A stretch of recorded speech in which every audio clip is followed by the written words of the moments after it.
seorang gadis desa, Lestari, terjebak dalam cinta yang manis namun mengerikan dengan makhluk gaib. Janji setia sehidup semati membawanya ke dalam kisah penuh misteri, air mata, dan penyesalan. Siapkah kamu menyelami kisahnya? Halo, teman-teman pecinta kisah misteri. Selamat datang kembali di channel Bunga Malam, tempatnya cerita-cerita yang bikin bulu kuduk merinding sekaligus hati tersentuh. Kali ini, kita akan menyelami kisah cinta yang tak biasa, penuh emosi, dan bikin kamu mikir dua kali soal janji manis. Jangan lupa, kalau kamu suka cerita ini, klik subscribe, nyalakan lonceng notifikasi, dan share ke teman-temanmu biar kita rame-rame merinding bareng. Yuk, kita mulai. Di ujung desa kecil bernama Sukamaju, tersembunyi di antara rimbunnya hutan Jawa Tengah, hiduplah Lestari, seorang gadis berusia 23 tahun yang sepi seperti bayang-bayang. Rumahnya, sebuah gubuk bambu reot, berdiri sendiri di tepi jurang kecil yang memisahkan kampung dari hutan lebat. Atap sengnya berkarat, dindingnya berderit setiap kali angin malam bertiup, seolah-olah rumah itu bernapas bersama kegelapan. Ibunya telah meninggal 3 tahun lalu karena sakit misterius yang tak pernah terdiagnosis. Dan ayahnya? Ia pergi merantau ke kota, meninggalkan Lestari dengan janji yang tak pernah ditepati. Sepi adalah teman Lestari, tapi malam itu, di bawah langit yang kelabu dan kabut yang merayap dari hutan, sesuatu menunggunya. Udara terasa berat, membawa aroma tanah basah bercampur bunga Kamboja yang entah dari mana asalnya. Di kejauhan, suara burung hantu mengerang panjang, seolah memperingatkan tentang sesuatu yang tak terlihat. Lestari duduk di beranda, menatap kegelapan hutan, tanpa tahu bahwa malam ini akan mengubah hidupnya selamanya. Malam itu, bulan purnama menggantung rendah, cahayanya pucat seperti wajah mayat, menerangi sungai kecil yang mengalir di belakang rumah Lestari. Ia sedang mencuci pakaian, tangannya gemetar karena air yang dingin menusuk tulang. Kabut tipis menyelimuti tepian sungai, membuat semak-semak di sekitarnya tampak hidup, bergerak-gerak dalam bayang-bayang. Tiba-tiba, suara gemericik air terhenti, digantikan oleh keheningan yang mencekam, seolah alam menahan napas. Sendiri saja, Neng. Suara itu lembut, tapi menggema seperti berasal dari dalam kepala Lestari. Ia menoleh, jantungan, pakaian basah terlepas dari tangannya dan hanyut di air. Di depannya berdiri seorang lelaki, tinggi, berkulit kuning langsat yang anehnya bersinar di bawah cahaya bulan.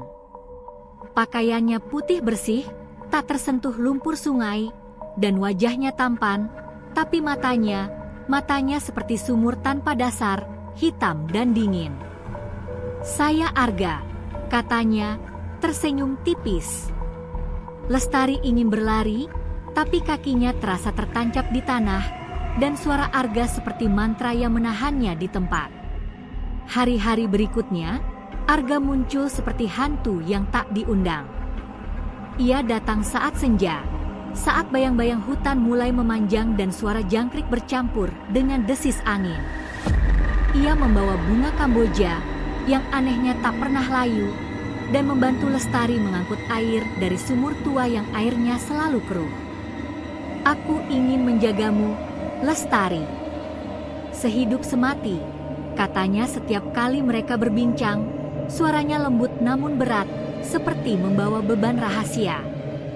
Lestari, yang selama ini hanya ditemani kesepian, merasa jantungan setiap mendengar kata-kata itu, tapi ada kehangatan yang aneh di hatinya. Arga selalu tahu apa yang Lestari inginkan sebelum ia mengatakannya, sebuah lagu yang ia nyanyikan kecil-kecil, atau cerita tentang ibunya yang ia rindukan. Namun, ada yang tak beres. Tetangga tak pernah melihat Arga. Anjing-anjing desa menggonggong liar setiap ia lewat, dan burung-burung di hutan tiba-tiba diam saat ia muncul. Lestari mengabaikan tanda-tanda itu, terlalu terbuai oleh perhatian Arga, terlalu lapar akan cinta. "Arga, kamu dari mana aslinya?" tanya Lestari suatu malam saat mereka duduk di bawah pohon beringin tua di pinggir desa. Pohon itu terkenal angker, konon tempat tinggal makhluk gaib, tapi Arga bersikeras duduk di sana. Angin malam berhembus kencang, membawa aroma tanah dan sesuatu yang busuk, seperti bangkai yang disembunyikan hutan. Arga menatap Lestari, matanya berkilat di bawah bayang-bayang daun, dan tersenyum tipis. "Dari tempat yang jauh, tapi aku di sini untukmu," jawabnya, suaranya seperti bisikan yang merayap di kulit. Lestari ingin bertanya lebih banyak, tapi ada sesuatu di tatapan Arga yang membuat kata-katanya tersangkut di tenggorokan. Malam itu, ia bermimpi buruk. Arga berdiri di tepi sungai, wajahnya berubah menjadi asap hitam, dan suaranya bergema, "Kau milikku." Ia terbangun dengan keringat dingin, dadanya sesak, tapi saat ia menoleh ke jendela, bayangan Arga berdiri di luar, menatapnya dengan senyum yang tak bisa ia baca. Beberapa minggu kemudian, Arga mengajak Lestari ke sebuah gubuk tua di pinggir hutan, tempat yang tak pernah Lestari kunjungi meski ia lahir dan besar di desa ini. Gubuk itu tampak seperti reruntuhan, atapnya bolong, dindingnya dipenuhi lumut, dan pintunya berderit seperti jeritan. "Kita nikah siri, Lestari. Aku ingin kau jadi milikku selamanya," kata Arga, suaranya penuh keyakinan, tapi ada nada dingin yang membuat bulu kuduk Lestari berdiri. Cahaya bulan menyelinap melalui celah-celah atap, menerangi wajah Arga yang tampak lebih pucat dari biasanya. Seorang saksi misterius muncul dari kegelapan, lelaki tua dengan wajah keriput dan mata kosong, yang tak mengucap sepatah kata pun. Lestari ragu, jantungan, tapi kata-kata Arga, sehidup semati, bergema di kepalanya seperti mantra. Ia mengangguk, tak tahu bahwa ikatan yang ia setujui bukan hanya soal hati, tapi juga jiwa. Saat mereka mengucap janji, angin menderu di luar gubuk, dan suara burung hantu terdengar seperti tangisan, seolah alam sendiri menolak pernikahan itu. Setelah malam pernikahan siri di gubuk tua itu, Lestari merasa dunia di sekitarnya berubah, seolah kabut tak kasat mata menyelimuti hidupnya. Rumah bambunya yang dulu hanya berderit kini terasa hidup, dinding-dindingnya seakan berbisik di malam hari, mengucap nama Lestari dengan nada yang asing dan dingin. Arga, yang kini resmi menjadi suami dalam ikatan gaib itu, mulai menunjukkan sisi lain. Ia masih datang setiap senja, membawa bunga Kamboja yang baunya kini terasa menyengat, seperti aroma kematian yang terselubung manis. Namun, ia sering menghilang saat ayam berkokok, meninggalkan Lestari dengan rasa kosong yang tak bisa ia jelaskan. "Arga, kamu kemana tiap pagi?" tanya Lestari suatu malam, suaranya gemetar, jantungnya berdegup kencang saat ia menatap mata Arga yang kini tampak lebih gelap, seperti lubang yang menelan cahaya. Arga hanya tersenyum, wajahnya pucat di bawah sinar bulan yang patah-patah menyelinap melalui celah jendela. "Jangan tanya terlalu banyak, sayang. Aku kan setia padamu," jawabnya, tapi kata-katanya terasa seperti ancaman yang terselubung. Malam itu, Lestari tak bisa tidur. Suara langkah kaki pelan terdengar di luar rumah, tapi saat ia memberanikan diri mengintip, tak ada apapun kecuali bayang-bayang pohon yang bergoyang liar di bawah angin yang tak wajar. Kecurigaan Lestari mulai merayap seperti ular di hatinya. Dingin dan licin, tak bisa ia tepis. Ia mulai memperhatikan hal-hal kecil yang tak masuk akal. Bercak darah kecil di kain putih yang biasa Arga kenakan, yang ia temukan terselip di sudut dapur, membuat jantungnya hampir berhenti. Darah itu berbau aneh, bukan seperti darah manusia, melainkan seperti tanah basah yang dicampur sesuatu yang membusuk. Ia mencoba bertanya pada tetangga, tapi wajah-wajah mereka penuh kebingungan. "Arga, tak pernah lihat lelaki itu, Nak?" kata Embok Yem, tetangga terdekat dengan mata penuh curiga. Anjing-anjing di desa kini tak hanya menggonggong, tapi merintih ketakutan setiap malam, seolah melihat sesuatu yang tak bisa dilihat manusia. Lestari mulai merasa terperangkap, seperti burung dalam sangkar yang pintunya terkunci rapat. Di malam-malam yang kelam, ia sering terbangun dengan perasaan ada yang menatapnya dari sudut kamar. "Arga, apa kamu di sini?" bisiknya suatu malam, suaranya pecah oleh ketakutan. Tak ada jawaban, hanya desis angin yang membawa aroma Kamboja dan suara tawa pelan yang membuat bulu kuduknya berdiri. Ia menarik selimut hingga menutupi wajah, tapi dinginnya malam terasa seperti tangan yang merayap di kulitnya. Suatu malam, ketika bulan tersembunyi di balik awan hitam yang bergulung-gulung, Maksari, tetua desa yang dikenal pendiam namun penuh rahasia, menarik Lestari ke samping saat ia pulang dari pasar. Wajah Maksari pucat, matanya berkilat dengan ketakutan yang tersembunyi. "Kamu nikah sama siapa, Nak? Hutan ini bukan tempat sembarangan," katanya dengan suara serak, seolah takut didengar sesuatu di kegelapan. Lestari mencoba tertawa, menyembunyikan gemetar di tangannya, tapi kata-kata Maksari seperti pisau yang menusuk hatinya. "Arga, dia lelaki baik, Mak," jawab Lestari, tapi suaranya sendiri terdengar tak yakin. Maksari menggeleng, tangannya mencengkeram lengan Lestari hingga terasa sakit. "Dengar, Nak. Hutan ini punya penutup rahasia. Banyak yang datang dengan wajah manis, tapi bukan manusia. Jangan biarkan dia mengikatmu lebih dalam." Malam itu, Lestari pulang dengan langkah gontai, pikirannya kacau. Di depan rumahnya, ia melihat bunga Kamboja yang biasa Arga bawa tersusun rapi di beranda, membentuk lingkaran sempurna, seperti tanda ritual yang tak ia pahami. Angin menderu, membawa suara seperti tangisan dari hutan, dan Lestari merasa dadanya sesak, seperti ada beban tak kasat mata yang menindihnya. Mimpi buruk mulai menghantui Lestari setiap malam, mencekiknya seperti tali gaib yang semakin erat.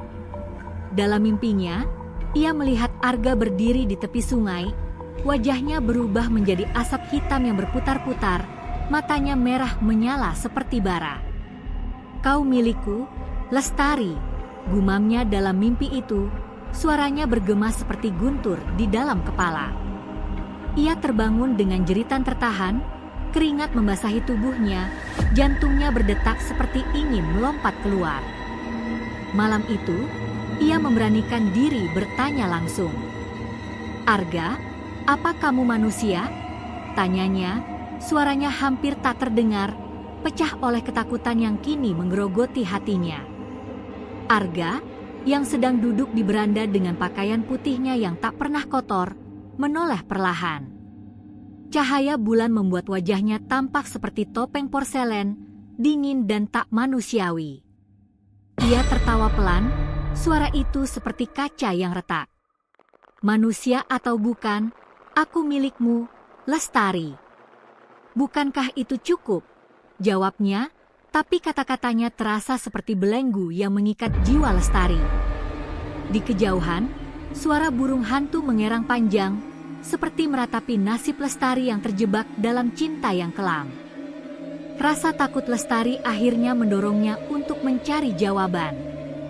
Malam itu, saat bulan purnama kembali mengintip dari balik awan, ia diam-diam mengikuti Arga yang, seperti biasa, menghilang ke dalam hutan saat fajar mendekat. Dengan jantung berdegup kencang, Lestari melangkah di antara pepohonan yang tanpa hidup, dahan-dahannya seperti tangan yang ingin mencengkeramnya. Kabut tebal menyelimuti hutan, membuat setiap langkah terasa seperti menyelam ke dalam mimpi buruk. Di bawah pohon beringin tua, tempat mereka pernah duduk bersama, Lestari melihat sesuatu yang membuat darahnya membeku. Arga berdiri di sana, tapi tubuhnya berubah, tinggi, kurus, dengan kulit kelabu yang berkilau seperti sisik ular.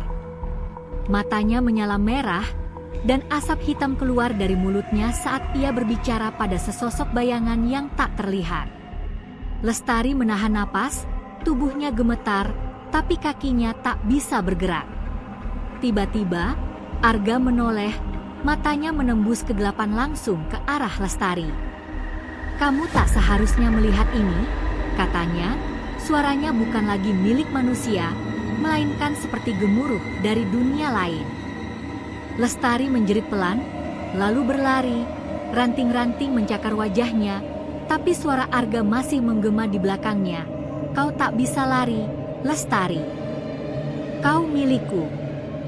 Malam itu, hutan seolah menelan jeritan Lestari, menyisakan keheningan yang mencekik. Ia berlari pulang dengan napas tersengal. Ranting-ranting mencakar kulitnya hingga berdarah, tapi rasa sakit itu tak ada apa-apanya dibandingkan ketakutan yang menggerogoti jiwanya. Wajah Arga, atau apapun itu, dengan kulit kelabu dan mata merah menyala, terus berputar di pikirannya seperti bayangan yang menolak pergi. Sesampainya di rumah, Lestari mengunci pintu bambu yang rapuh, tapi ia tahu itu tak akan menghentikan Arga. Dinding rumahnya berderit lebih keras malam itu, seolah-olah sesuatu di dalam kayu-kayu tua itu hidup dan mengintainya. "Arga, apa kau di sini?" bisiknya. Suaranya pecah, tapi hanya angin yang menjawab, membawa aroma Kamboja yang kini terasa seperti bau kematian. Tiba-tiba, cermin tua di sudut kamar memantulkan bayangan yang bukan miliknya. Sosok tinggi dengan mata menyala berdiri tepat di belakangnya. Lestari menjerit, menjatuhkan lilin yang menyala di tangannya, dan api kecil itu padam, meninggalkan ruangan dalam kegelapan total. Di luar, suara burung hantu mengerang panjang, seperti meratapi nasibnya, dan Lestari merasa ikatan gaib yang dibuat di gubuk tua itu semakin erat, seperti tali yang mencekik jiwanya. Keesokan harinya, Lestari tak bisa lagi menyimpan rahasia ini sendirian. Dengan wajah pucat dan mata sembab, ia berlari ke rumah Mbah Joyo, dukun desa yang dikenal mampu berkomunikasi dengan dunia gaib. Rumah Mbah Joyo berdiri di tengah ladang, dikelilingi tanaman obat dan jimat-jimat tua yang bergoyang di tiup angin. Asap kemenyan menyambut Lestari, tapi bukannya menenangkan, aroma itu membuat dadanya semakin sesak. "Mbah, tolong aku. Aku nikah siri dengan sesuatu yang bukan manusia," katanya. Suaranya pecah oleh isak tangis yang tak bisa ditahan. Mbah Joyo, dengan wajah keriput dan mata yang penuh rahasia, menatap Lestari lama, seolah melihat sesuatu di balik dirinya.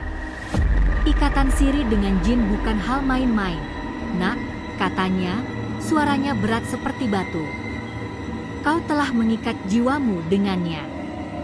Kalau tak dilepas, dia akan mengambilmu selamanya." Lestari menangis terseduh, tubuhnya gemetar. Di luar, angin mulai menderu, membawa suara bisikan yang tak jelas, seperti ribuan suara yang memanggil namanya. Mbah Joyo menyalakan kemenyan lagi, tapi asapnya berputar aneh, membentuk bayangan yang menyerupai wajah Arga, dan Lestari merasa jantungannya hampir berhenti.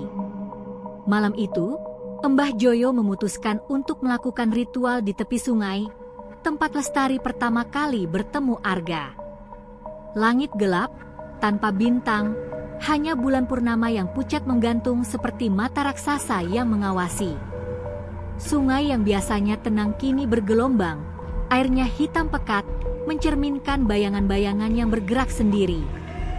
Mbah Joyo membaca mantra kuno, suaranya bergema di antara pohon-pohon yang seolah membungkuk mendengarkan. Lestari berdiri di sampingnya, memegang jimat kecil yang diberikan Mbah Joyo, tapi tangannya gemetar hebat. "Tahan, Nak.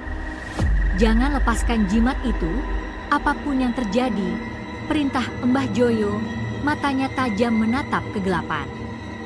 Tiba-tiba, angin kencang menderu, membawa aroma Kamboja yang menyengat dan suara tawa yang mengerikan. "Lestari, kau tak bisa lari," suara Arga bergema, bukan dari satu arah, melainkan dari segala penjuru, seperti hutan itu sendiri yang berbicara. Asap kemenyan membumbung tinggi, tapi tiba-tiba membentuk wajah-wajah mengerikan yang melayang di udara. Lestari menjerit, merasa tubuhnya ditarik oleh kekuatan tak kasat mata, seolah jiwa ingin terlepas dari raganya. Ritual itu berlangsung seperti pertempuran antara dunia nyata dan alam gaib. Mbah Joyo terus membaca mantra, tangannya memegang keris tua yang berkilat di bawah cahaya bulan. Lestari merasa tubuhnya berat, seperti ditindih batu besar, dan visinya mulai kabur. "Lepaskan aku, Arga," teriaknya dalam hati, tapi suaranya tak keluar, tenggorokannya seperti dicekik. Tiba-tiba, sosok Arga muncul di tepi sungai, tubuhnya setengah manusia, setengah asap hitam yang berputar-putar. Matanya merah menyala, dan senyumnya dingin, penuh kepemilikan. "Kau janji sehidup semati, Lestari. Kau milikku," katanya, suaranya seperti guntur yang mengguncang tanah. Mbah Joyo mengangkat keris, menusuk udara, dan asap hitam itu menjerit, suaranya seperti ribuan kaca pecah. Lestari jatuh ke tanah, napasnya tersengal, merasa ada yang robek di dalam dirinya. Ikatan gaib itu mulai melemah, tapi Arga tak menyerah. Angin semakin kencang, pohon-pohon bergoyang liar, dan air sungai mendidih, mengeluarkan uap yang membentuk bayangan-bayangan menyeramkan. Lestari memejamkan mata, berdoa dalam hati, tapi suara Arga terus bergema, "Kau tak akan pernah bebas." Menjelang fajar, ritual mencapai puncaknya. Mbah Joyo, dengan keringat membasahi wajahnya, menusukkan keris ke tanah, dan bumi seolah berguncang. Lestari merasa tubuhnya ringan sejenak, lalu berat kembali, seperti ada dua kekuatan yang berebut jiwanya. "Tahan, Nak. Jangan menyerah," teriak Mbah Joyo. Suaranya hampir tenggelam oleh deru angin dan jeritan tak manusiawi yang memenuhi udara. Sosok Arga kini sepenuhnya berubah, tubuhnya tinggi dan mengerikan, dengan tangan seperti cakar yang mencoba meraih Lestari. "Kau milikku selamanya," raungnya, dan Lestari menjerit, merasa jiwanya ditarik ke dalam kegelapan. Tapi Mbah Joyo tak berhenti. Ia menuangkan air suci ke tanah, dan cahaya tipis muncul, seperti retakan di antara dunia. Asap hitam yang membentuk Arga mulai memudar, tapi sebelum menghilang, ia menatap Lestari dengan mata penuh dendam. "Aku akan kembali, Lestari," bisiknya, suaranya merayap seperti ular di telinga. Lestari pingsan, tubuhnya ambruk di tepi sungai, dan saat ia sadar, fajar mulai menyingsing, tapi hutan tetap diam, seolah menyimpan rahasia yang tak akan pernah terungkap. Fajar menyingsing dengan cahaya pucat yang merangkap perlahan di tepi hutan, namun suasana di sekitar Lestari tetap mencekam, seolah matahari pun tak berani menerangi rahasia gelap yang baru saja terjadi. Tubuhnya terbaring lemas di tepi sungai, napasnya tersengal, sementara Mbah Joyo berdiri di sampingnya, wajahnya kaku dan penuh keringat, keris tua di tangannya masih bergetar. Asap kemenyan yang tadi membumbung kini mereda, tapi udara masih dipenuhi aroma Kamboja yang menyengat, bercampur dengan bau tanah basah yang seolah hidup. "Ikatan itu lepas, Nak," kata Mbah Joyo dengan suara serak, tapi matanya tetap waspada, menatap hutan yang kini diam seperti makam. Lestari membuka mata perlahan, dadanya masih terasa sesak, seolah ada sisa-sisa Arga yang masih mencengkeram jiwanya. Ia mencoba bangkit, tapi kakinya lemas, dan di kejauhan, ia mendengar suara samar, seperti bisikan Arga yang masih bergema di antara pepohonan. "Aku masih di sini, Lestari." Pohon beringin tua di dekat sungai bergoyang pelan, meski tak ada angin, dan Lestari merasa bulu kuduknya berdiri. Ritual itu mungkin telah memutuskan ikatan gaib, tapi bayang-bayang Arga terasa lebih hidup dari sebelumnya, mengintai dari kegelapan hutan yang tak pernah tidur. Hari-hari setelah ritual terasa seperti mimpi buruk yang tak kunjung usai. Lestari kembali ke rumah bambunya, tapi tempat yang dulu ia anggap sebagai pelindung kini terasa seperti penjara. Setiap malam, ia terbangun oleh suara langkah kaki pelan di luar atau ketukan kecil di dinding yang tak pernah ia temukan sumbernya. Cermin tua di kamarnya, yang kini ia tutupi kain, seolah bergetar sendiri, dan kadang ia mendengar suara napas di belakangnya, dingin dan berat. "Arga, pergilah!" teriak Lestari suatu malam. Suaranya pecah oleh ketakutan, tapi hanya keheningannya menjawab, diikuti tawa pelan yang seperti datang dari dalam dirinya sendiri. Ia mulai mempertanyakan kewarasannya, apakah Arga benar-benar pergi, atau apakah ikatan itu telah menanamkan sesuatu di dalam jiwanya? Di beranda rumah, bunga kamboja terus muncul setiap pagi, tersusun rapi dalam lingkaran, meski Lestari bersumpah telah membuang semua bunga itu ke sungai. Hutan di belakang rumahnya kini terasa lebih gelap, seperti memiliki mata yang mengawasi setiap gerakannya, dan suara burung hantu yang dulu hanya mengerang kini terdengar seperti ratapan yang memanggil namanya. Lestari mencoba menjalani hidup seperti biasa, tapi bayang-bayang Arga seperti parasit yang menempel di pikirannya. Ia tak lagi berani pergi ke sungai sendirian, takut melihat pantulan wajahnya sendiri di air, yang kadang tampak berubah menjadi wajah Arga dengan mata merah menyala. Tetangga mulai menjauh, berbisik tentang gadis yang dirasuki setelah melihat Lestari berbicara sendiri di beranda, seolah menjawab suara yang tak mereka dengar. Malam bulan purnama menjadi puncak ketakutannya. Ia mendengar suara Arga dengan jelas, bukan di telinga, tapi di dalam kepalanya. "Kau tak bisa lepas dariku, Lestari. Sehidup semati." Suara itu seperti pisau yang mengiris hatinya, membuatnya menangis terseduh di sudut kamar, memeluk jimat dari Mbah Joyo yang kini terasa dingin dan tak berguna. Di luar, angin menderu, membawa aroma Kamboja yang semakin kuat, dan bayangan panjang melintas di jendela, terlalu cepat untuk dilihat, tapi cukup untuk membuat jantung Lestari hampir berhenti.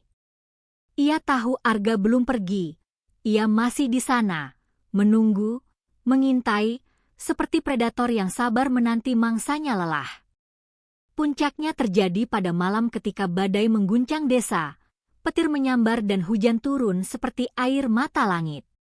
Lestari duduk di beranda, menatap hutan yang tampak hidup di bawah kilatan petir. Tiba-tiba, pintu rumahnya terbuka sendiri, berderit panjang seperti jeritan. "Arga, aku tahu itu kamu," teriak Lestari. Suaranya tenggelam oleh gemuruh badai, tapi tubuhnya gemetar hebat. Sosok Arga muncul di ambang pintu, bukan sebagai lelaki tampan yang dulu ia kenal, tapi sebagai bayangan hitam dengan mata merah yang menyala seperti bara. "Kau janji padaku, Lestari. Kau milikku," katanya, suaranya seperti ribuan suara yang berbisik serentak, mengguncang jiwa Lestari. Ia berlari ke dalam, mengunci pintu, tapi suara ketukan keras menggema, diikuti tawa yang mengerikan. Lestari meraih jimat dan berdoa, tapi badai di luar semakin liar, dan cermin tua yang ia tutupi kain tiba-tiba jatuh, pecah berkeping-keping, memantulkan wajah Arga di setiap serpihan kaca. Lestari menjerit, merasa jiwanya ditarik kembali ke ikatan gaib itu, dan untuk sesaat, ia merasa menyerah, siap menjadi milik Arga selamanya, sampai sebuah kilat menyambar, dan suara itu lenyap, meninggalkan keheningan yang mencekik. Pagi itu, badai reda, tapi Lestari tak lagi sama. Ia duduk di tepi sungai, menatap air yang kini tenang, tapi pantulannya seolah menyimpan rahasia yang tak akan pernah ia ungkap. Mbah Joyo datang, membawa kabar bahwa ritual kedua telah dilakukan di hutan, dan Arga, atau apapun itu, telah diusir ke alamnya. Tapi Lestari tahu, di lubuk hatinya, bahwa Arga tak pernah benar-benar pergi. Setiap malam bulan purnama, ia masih mendengar bisikan pelan di telinganya, "Aku menunggumu, Lestari," dan bunga kamboja terus muncul di berandanya, meski ia tak pernah menyentuhnya. Ia belajar hidup dengan ketakutan itu, menyimpannya seperti luka yang tak pernah sembuh. Cinta, baginya, kini adalah pelajaran pahit tentang kepercayaan dan janji yang terlalu manis untuk dipercaya. Hutan di belakang rumahnya tetap berdiri, diam dan penuh rahasia, menyaksikan hidup Lestari yang kini dipenuhi bayang-bayang masa lalu. Ia sering bertanya pada dirinya sendiri, di tepi sungai yang kini ia hindari, apa itu setia sehidup semati? Dan jawabannya, seperti hutan itu sendiri, tak pernah jelas, tapi membekas selamanya di benaknya, seperti bekas cakar gaib yang tak pernah hilang. Itulah kisah Lestari, teman-teman, sebuah cerita cinta yang berujung pada kengerian dan pelajaran pahit tentang janji manis yang terlalu indah untuk dipercaya. Hutan Sukamaju menyimpan rahasia yang tak akan pernah terungkap sepenuhnya, dan Lestari kini hidup dengan bayang-bayang Arga yang selalu mengintai. Kalau kalian merinding sekaligus tersentuh dengan kisah ini, jangan lupa tekan like, tulis pendapat kalian di kolom komentar, dan subscribe ke channel Bunga Malam untuk cerita-cerita misteri lainnya yang bikin bulu kuduk berdiri. Share juga ke teman-teman kalian, siapa tahu mereka punya pengalaman gaib sendiri yang ingin dibagikan. Hati-hati kalau malam-malam lewat tepi hutan, ya, karena siapa tahu ada yang mengintai dari kegelapan. Sampai jumpa di video berikutnya, teman-teman.